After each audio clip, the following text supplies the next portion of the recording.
I've never been the kind of guy who drops everything on a whim. I like plans, routines, knowing what's coming next. But something about that week, it felt off from the start. Haley left on a Thursday morning. She kissed me goodbye while I was still half asleep, suitcase wheels clicking against the hardwood as she rolled them out the door. "Love you," she'd said, voice breezy, already half in work mode. I mumbled something back, then drifted off for another hour. It wasn't until later, when I was brushing my teeth, that I felt it, this weird, persistent weight in my chest. Not dread exactly, but something close. Like a warning hum, low and steady. By that afternoon, it had grown louder. Haley claimed she'd be gone for 4 days. Some regional conference in San Diego. I didn't think much of it when she first mentioned it. A quick mention over dinner casually slipped in between bites of pasta and updates about our neighbors. I remember her saying it's mostly networking and panels. Boring stuff. I'll barely have time to breathe. But then she started packing 2 nights early. Tried on 3 different dresses before settling on one. She even bought new shoes, heels I'd never seen before. I joked that she was getting fancy for a hotel ballroom. She laughed, but not in the usual way. It didn't touch her eyes. That should have been the first red flag. Instead, I waited until Friday to let the anxiety get the best of me. She hadn't answered my texts since early that morning. Just a quick busy in sessions all day reheart. No follow-up. No pictures. Normally she'd send selfies or sh*t of the view from her room, especially if she knew I was home eating leftovers and watching old episodes of Parks and Rec. But radio silence? That wasn't her. Not even on her worst days. So I did something I never thought I'd do. I booked a flight. I told myself it was a surprise. Something sweet? Spontaneous. The kind of thing that made up for forgotten anniversaries or arguments over who left the dishes in the sink. She'd open the door and laugh, and we'd grab tacos by the pier, walk barefoot along the beach like we used to. That fantasy lasted exactly 4 hours, right up until I walked into the hotel lobby. The place was nicer than I expected. High ceilings, marble floors, fresh flowers in tall glass vases. I stepped up to the front desk and gave the receptionist my best, husband surprising his wife, smile. "Hi. I'm here to surprise my wife, Haley Mitchell. She's staying here for a conference. I was wondering if I could get a spare key to her room." The woman behind the desk didn't even blink. She typed something, nodded, then slid a key card across the counter. "Room 1207. Elevators are just around the corner. No ID check. No questions." That part still bothers me, honestly. I took the elevator up, heart thudding so hard I could hear it in my ears. Part of me felt silly. What was I even doing? She'd probably be thrilled, or at worst, a little annoyed. Maybe she'd just been swamped. Maybe I was overreacting. When I reached the 12th floor, I walked down the hall, the carpet muffling my steps. My hand shook as I slid the key into the lock. The light turned green. Click. I pushed the door open. It was quiet at first, eerily quiet. Then I heard the water running. A shower, steady and strong, coming from the bathroom at the far end of the suite. I stepped inside, not fully sure if I should announce myself. "Haley?" I whispered. No answer. Her suitcase was by the bed. I recognized the pattern. Same one she always used for work trips. But next to it was a second bag. Slightly larger, scuffed at the corners. There was a plastic tag looped through the zipper. I leaned in. Avery Blake. I didn't know an Avery. Not through Haley's stories, not through her job, not from any of the work friends she brought up at dinner. The suitcase wasn't hers. Neither was the blazer draped over the armchair. It was navy, slim fit with a designer label on the inner pocket. I picked it up, then immediately set it down. It smelled faintly of cologne, something expensive, subtle, nothing like my Dr. store stuff. The room was warm. Comfortable. Too comfortable for a solo trip. On the nightstand, there were 2 glasses. One was empty. The other still had a bit of something amber in it, whiskey maybe. There was a lipstick mark on the rim. Red. Not Haley's usual peach or nude. This was bold. Like someone wanted to be seen. The bathroom door was still closed. The sound of water hadn't stopped. I stood there frozen, heartbeat climbing. I could have waited. Could have knocked on that door, called her name, demanded to know what the hell was going on. But I didn't. Because I already knew. I took one last look around the room. The disheveled bed, the unfamiliar suitcase, the man's blazer, the lipstick on the glass. It was a still life of betrayal, quiet, clinical, unmistakable. I set the key card on the nightstand. Walked out. Didn't look back. I made it to the parking garage before I let myself breathe. My hands were shaking. I sat behind the wheel of my rental car for a full 10 minutes, just staring at the wall in front of me. My phone buzzed in my pocket. I didn't check it. Eventually, I drove. Didn't matter where. By the time she called, I was already halfway to Los Angeles. Her voice was panicked. Ryan, did you come to the hotel? Were you in my room? Oh my God. What happened? I said nothing. Ryan, listen. It's not what it looks like. I was sharing with Avery, she's a coworker, and the blazer belongs to her husband. He dropped it off earlier. It's a whole thing. It's all just a misunderstanding. I stayed silent. Babe, she said softer. Please don't do this. Talk to me. Just come back. I can explain everything. I ended the call without replying. I didn't trust my voice not to crack. The next text came 5 minutes later. Then another. Then a voicemail. I didn't open any of them, because no matter how she tried to spin it, the story was already written. I'd walked into it like a scene in a movie I didn't ask to be in. She could call it coincidence. She could call it logistics. But I knew what I saw, and I knew what it meant. The truth was already laid out on a hotel bed, in a room that wasn't meant for me. And it didn't need a confrontation to be real that I didn't head straight home after I left San Diego. I drove for hours along the coast with no destination, letting the Pacific blur past while my thoughts ran circles in my head. At some point, I passed through towns I couldn't name and gas stations I didn't stop at. The sun dipped low, casting long shadows over the highway, and still I kept going. Like maybe if I drove far enough, the truth would untangle itself into something easier to live with. Of course, it didn't. Eventually, sometime after midnight, I pulled into a cheap roadside motel 2 hours north of LA. The kind with buzzing fluorescent lights and keys still on metal rings. The guy behind the counter didn't even look up from his phone when I paid for the room. I lay down on a stiff mattress and stared at the ceiling fan spinning above me, not even bothering to undress. I didn't sleep. Instead, I thought about everything. Every conversation, every weird excuse, every little inconsistency over the last 6 months. Things I'd brushed off or explained away now replayed with painful clarity. Like a movie where all the background noise suddenly goes quiet, and you realize you missed the obvious twist the whole time. The signs were all there. I just didn't want to see them. The first one was small, almost forgettable in hindsight. Haley started working late more often. First, it made sense. She had taken on a new role, more responsibility, longer hours. I wanted to be supportive, so I didn't complain. I even made jokes about becoming a corporate widow, tried to be the understanding husband. But then it started happening on Fridays too. And Sundays. Suddenly her job had her in the office at 7 a.m. or still out at 10 p.m. team dinners. She'd say, client drinks. Always something just plausible enough not to raise alarms. But it wasn't just the hours. It was the way she guarded her phone.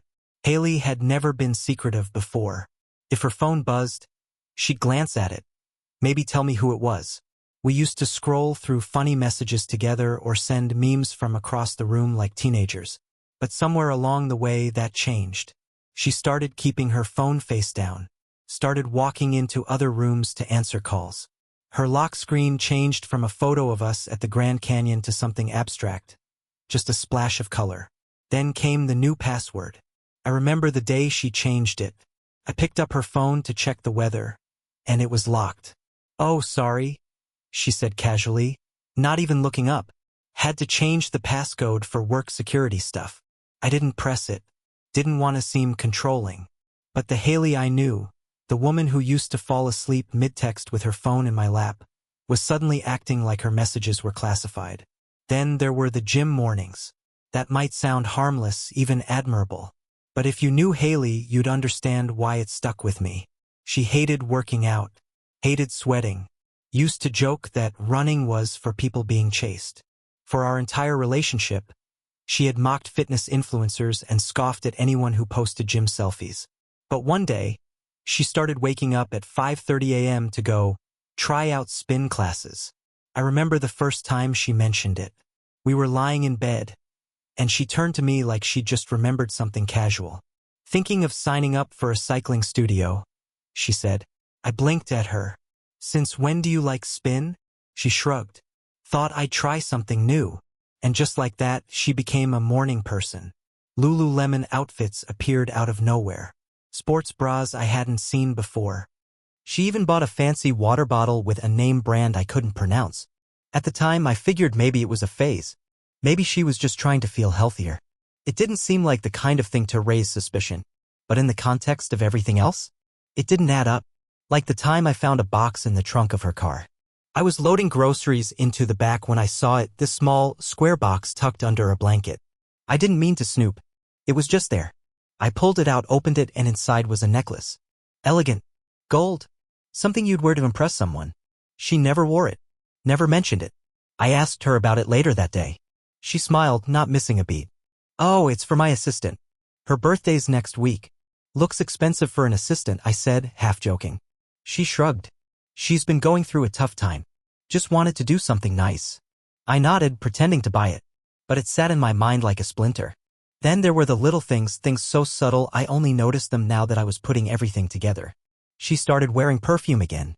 Not the floral one she used to keep on her dresser, but something new, something muskier, heavier. I remember catching the scent on her coat once and thinking it smelled more like cologne than anything else. She changed her laptop password too. Said it was mandatory IT protocol. Same story. She deleted her location sharing with me. That one hit harder than I expected. We'd used it for years, mostly out of convenience. It wasn't about trust, it was just easy. But one day, I checked to see if she'd made it to her office and it said location not available. I asked about it. She brushed it off with a laugh. I must have turned it off by accident. It never came back on. Every excuse, every explanation, it all sounds so flimsy now. But back then, I wanted to believe her. Wanted to keep the picture in my head intact. A marriage doesn't just fall apart in a day. It chips, cracks, wears down until one day you look around and realize you're standing in the ruins. I kept driving the next day. Somewhere past Reading, I pulled off into a scenic overlook and just sat on a bench, staring at the trees below. My phone buzzed beside me, a message lighting up the screen. Haley, please, Ryan. Call me. I can explain. Explain what? That I imagined the suitcase? That the blazer was a coincidence? That the lipstick mark belonged to some ghost coworker who just happened to have perfect timing? I didn't answer. Not because I didn't want to, but because I finally understood something. The truth doesn't always come with a dramatic reveal. Sometimes it's quiet. Subtle. A collection of red flags stitched together over months. You don't see the pattern until you step back. And once you do, it's impossible to unsee. I had been holding on to a version of Haley that didn't exist anymore. Maybe she never did. As I sat there watching the wind move through the trees, I realized something else too, something I hadn't admitted to myself until that moment. I wasn't angry. Not yet. I was just tired. Tired of guessing. Tired of excuses. Tired of carrying a marriage that felt like a magic trick, something beautiful from a distance, but hollow once you figured out how it worked. That drive back to Portland was long. Too long. But it gave me time to shift from denial into clarity. I wasn't going to confront her. Not yet. I wasn't going to storm in with accusations or beg for honesty she clearly didn't want to give. No, I was going to watch. Wait. Let her write the ending herself. Because the next time she lied to me, I'd already be 2 steps ahead. I didn't go back to pretending when I returned to Portland. There was no everything's fine act. No passive-aggressive small talk. I walked through the front door like nothing had happened, kissed Haley on the cheek, unpacked my bag, and went to sleep in our bed like I hadn't just fled a hotel room soaked in betrayal. I didn't tell her what I saw. Didn't demand a confession. I let her play it cool. Let her breathe easy. Because the more relaxed she was, the more careless she'd be. I'd already seen enough to know. Now I just needed her to confirm it. So I staged my own business trip. I told her there was an antique fair down in Eugene that weekend. Some big-time dealer was visiting from out of state, and I didn't want to miss the opportunity to get my hands on a rare piece. She nodded like she cared, smiled, even told me to have fun geeking out over old clocks. I packed a weekend bag and even called a buddy of mine, Marcus, to text me at random intervals with fake questions about inventory and bidding times. Haley didn't blink. She kissed me goodbye Friday morning, then shut the door behind me like it was any other day. What she didn't know was that I'd booked a room at a business hotel directly across the street from her office. That first day, I sat in the rental car for hours. I drank gas station coffee, ate protein bars, watched as people filtered in and out of her building, some I recognized from office parties, others who meant nothing to me. I wasn't even sure what I was waiting for exactly. But around 6:15 p.m. she exited through the side door. She looked good. Too good. Hair down, fresh makeup, blouse tucked into fitted jeans, what she used to wear on our date nights, back when we still had those. She wasn't carrying her usual tote either. Just a small clutch and a smirk she probably didn't know she was wearing. A man was waiting for her near the bike racks. Tall, lean, blazer over a t-shirt. No helmet, no briefcase, no pretense. She walked right up to him like it was the most natural thing in the world and hugged him. Not a polite one-armed kind of hug. This was slow. Familiar. Her arms around his shoulders, his hands at her lower back. It was the kind of hug you give someone when you've missed them. I snapped a picture from the dashboard before I even realized what I was doing. They stood there for maybe a minute before walking to his car, something European, low to the ground. He opened the door for her. She smiled, touched his arm, then slipped inside like she'd done it 100 times before. I followed. My heart was hammering, but my hands stayed steady on the wheel. I kept 2 cars between us, never pulling too close. They drove through downtown, past the riverfront, then toward the upscale part of the city, places with exposed brick cafes and valet stands out front. They pulled up to a boutique hotel I'd only ever seen in ads. A romantic getaway kind of place. Haley and I had once joked about staying there for our anniversary. She said it was too pricey for a single night. Apparently not anymore. They went inside together. I parked across the street and waited. 30 minutes passed. Then an hour. I imagined them at the front desk, laughing under their breath as they gave fake names. I imagined the elevator ride up, the way she probably leaned into him, her hand slipping under his jacket. It was torture. Still, I waited. After 2 hours, the light came on in one of the rooms on the 3rd floor. I looked through the zoom lens of my camera, an old Nikon I used to bring on camping trips. I couldn't make out much, just silhouettes. But then I saw her. She stepped into view for a second, pulling the curtain halfway closed. She was holding a wine glass. I recognized the way she tilted her head when she laughed. Even through the window, it made my stomach twist. The light turned off 10 minutes later. I didn't need more. It wasn't a theory anymore. It wasn't a question. It was a fact. Haley was cheating. I stayed in my car that night, too wired to sleep. I didn't cry. Didn't scream. Just sat in the quiet, letting the truth settle in. The next morning, I checked out of my hotel, drove to a nearby park, and stared at my own reflection in the rearview mirror. I looked older somehow. Not dramatically, but enough. There were shadows under my eyes. My mouth looked like it had forgotten how to smile. I tried to imagine telling someone, Marcus, my brother, even my mom. But the words sat heavy in my throat like they didn't belong to me yet. When I got home later that day, I found Haley in the kitchen making coffee. Hey, she said brightly. How was the fair? Fine, I said. Got a few leads on some early 20th century stuff. Nice, she replied. Glad you went. She didn't ask for photos. Didn't ask who I met. I could have told her I spent the whole weekend catching butterflies and she would have nodded and gone back to her latte. We moved around each other that day like strangers in a shared space. She told me about a new marketing campaign her team was launching. I listened, nodding in all the right places. I told her the dishwasher was making a weird noise. She said she'd call someone. We were both pretending so well, we deserved awards. That night, I lay awake next to her, staring at the ceiling, thinking about how many versions of Haley existed. The one who used to sneak cold feet under my legs in bed. The one who cried during Pixar movies. The one who was now in someone else's arms. I didn't understand how all those people could live in the same body. I didn't confront her that night. Or the next. Because it wasn't about getting an explanation anymore. It wasn't about catching her in a lie and forcing her to admit it. That phase had passed. This was about control. About reclaiming my own narrative. She'd taken something from me, my certainty, my stability, the way I moved through the world. But she didn't get to take how the story ended. She didn't get to decide when or how I left. I started planning. Quietly. Carefully. I made a list of what I'd need to take with me. Essentials only documents, my tools, a few clothes, the stuff that mattered. Everything else could stay. I looked at rentals in nearby towns. Found one near a river. Tucked away, small and quiet. No tourists. No Wi-Fi. Just the basics. I called the manager from a burner phone. Just need a place for a little while. I said. We get a lot of folks like you. The guy said. Fresh starts. That stuck with me. Fresh start. Not a reset. Not a retreat. Something new. Something mine. By the end of the week, everything was ready. The proof was there. In my camera roll, in my gut, in the fact that every time she smiled at me, it felt like a stranger's smile. I knew now that I wasn't leaving out of anger. I was leaving because staying meant slowly dissolving into someone I didn't recognize. Haley had made her choices. Now it was my turn. I didn't leave in the middle of the night. That would have made it dramatic. Theatrical. Like I was looking for her to chase me. That wasn't the point. I wanted out. Cleanly, quietly, without ceremony. No final blowout. No teary confrontation. I didn't want to give her the chance to spin this, to cry, to bargain. I'd already seen who she was when she didn't think I was watching. I didn't need the encore. It was a Tuesday morning when I finally did it. The alarm went off like any other day. Haley stirred beside me, groaned softly, then rolled over.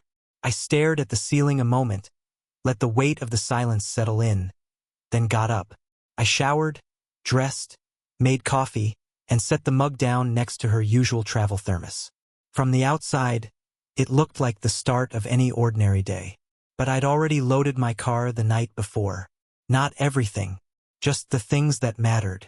My passport, bank documents, birth certificate, my dad's watch, a couple of photo albums I wasn't willing to part with yet, 2 duffel bags of clothes, the Nikon camera, still loaded with the pictures I took of her and the man she was pretending didn't exist.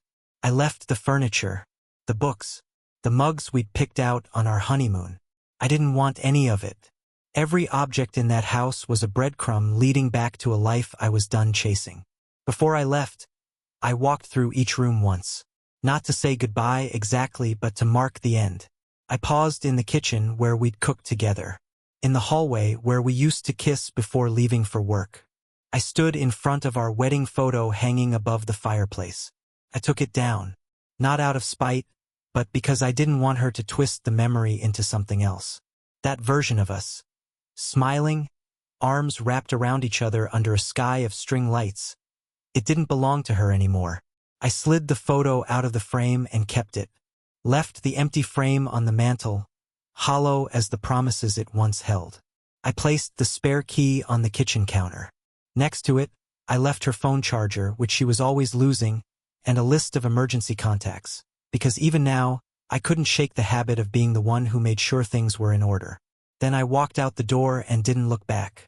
The drive to the River Motel took just under 3 hours. The farther I got from the city, the quieter the world felt. Less traffic, fewer billboards, just winding roads lined with trees losing their leaves. The sky was overcast, the kind of gray that dulled the edges of everything, like the world was wrapped in a blanket. I welcomed it. The motel sat beside a slow, muddy stretch of river. It was the kind of place people passed by without noticing. One story, wood-paneled. The neon vacancy sign buzzed softly, half the letters flickering. It wasn't glamorous, but it was anonymous, and that was enough. I checked in under the name Derek Hall. Random, meaningless. Felt like a way of saying, I'm not the man you knew anymore. I paid for 2 weeks in advance, cash. The clerk didn't ask questions.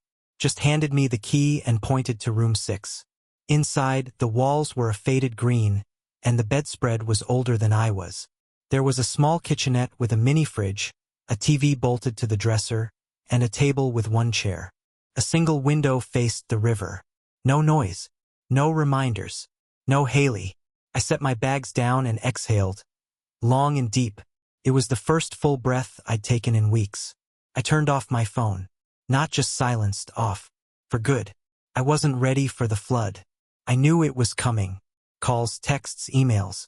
I didn't want to read them. I didn't want to hear her voice cracking with guilt. Or worse. Anger. Once she realized she'd lost control of the narrative. Haley didn't like to lose.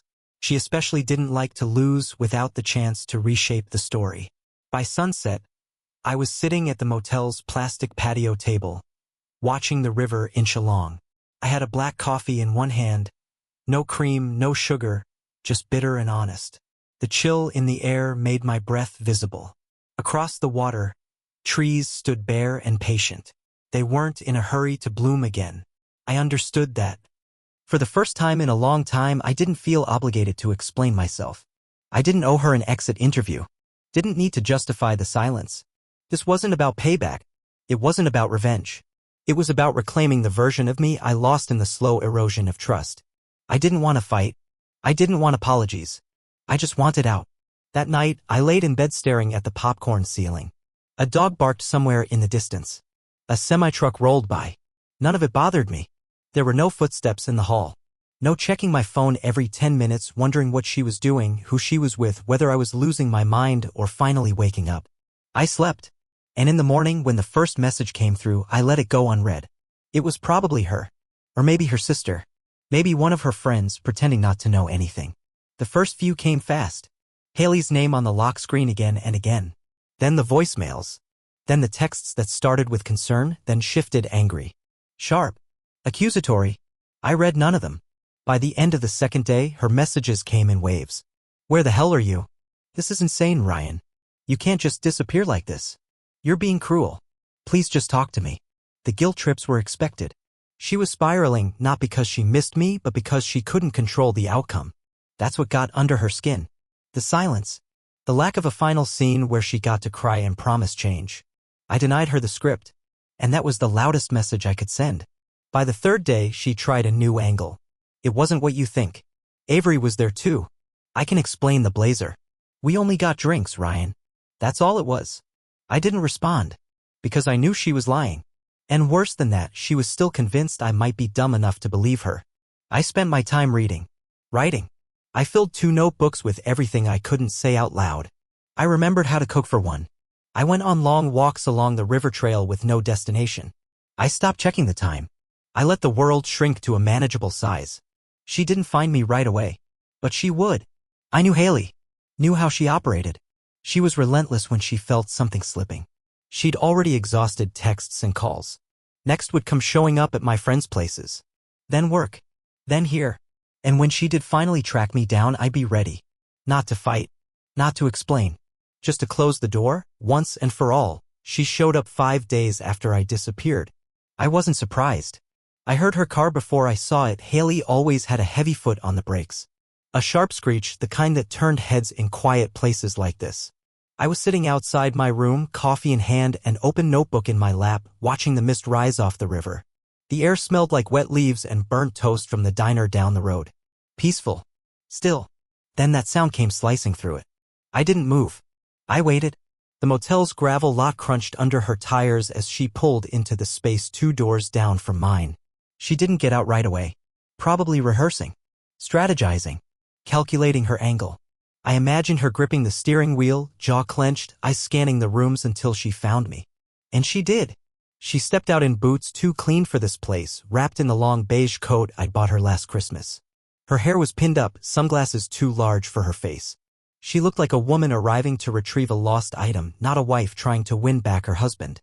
Ryan, she called softly, taking a few cautious steps forward. I kept my eyes on the river. Ryan.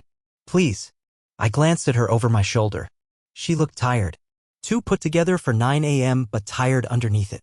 Like she hadn't slept well in days. Or maybe that was just the absence of the mask she wore so often. Hard to say. I just want to talk, she said. I didn't respond. Not yet. She stepped closer, slow and deliberate, heels crunching over gravel. When she reached my side, she stopped, standing a few feet away as if afraid I'd bolt. You really just left, she said quietly. No note? No conversation? You ghosted your wife, Ryan. The word wife sat there like it still meant something. I closed my notebook, set my pen inside the spiral, and finally met her eyes. I didn't ghost you, Haley. I left. Her mouth tightened. She wasn't expecting directness. She dropped her bag on the empty chair across from me and sat, smoothing her coat as if appearances still mattered here. We were surrounded by chipped siding and a soda machine that hadn't worked in years, but she was clinging to the illusion of control. Look, she began, her voice softened, practiced. I know things have been off between us. And I'm not going to stand here and pretend I've handled everything perfectly. I haven't. Understatement of the century. But disappearing like this? Ryan, come on. That's not you. Maybe you don't know me as well as you think, I said. She flinched. Then she recovered, leaning forward. I understand you're upset. I get it. I do. But whatever you think happened in San Diego, it's not what it looked like. I actually laughed. Quiet. Bitter. She frowned. What's so funny? You. Still trying to gaslight your way out of this. Her eyes flashed. Excuse me. I was there, Haley. I was in the room. I saw the suitcase, the blazer, the lipstick glass. I heard the shower running. I saw enough. It wasn't mine, she said quickly. That stuff, it belonged to my coworker, Avery. She was staying with me. Her fiancé dropped off some of his things because he. Save it, I said flatly. You've had days to come up with this version. It's not a version, Ryan. It's the truth. I turned back to the river. Then why were you with another man 2 nights later? She stiffened. I kept going. The one you met after work. The one you hugged. The one you checked into a boutique hotel with under fake names. The one whose hand you held while you drank wine in a third-floor room. Silence. Do you want to keep going? I asked. I've got pictures. Her composure cracked. You followed me? She whispered. No. I watched. Her mouth opened, then closed. She stared at the table between us like it might give her an escape route. Okay, she said finally. Okay. Yes. I messed up. I didn't reply. I let her fill the silence. I didn't mean for it to get that far. It started off harmless. Just someone I could talk to. I rolled my eyes. You always have someone to talk to, Haley. You just stopped talking to me. I felt alone, she snapped, as if that made it noble. You were always tired. Always distracted. You stopped showing up for us. Don't put this on me. I'm not blaming you, she said quickly. I need you to understand how I got there. I shook my head. I understand exactly how you got there. You chose to walk. Over and over again. I didn't plan any of this, she said. It wasn't like I sat down and said, hey, let me ruin my marriage this week. He listened. He made me feel seen. I stared at her. So you traded vows for validation. That's not fair.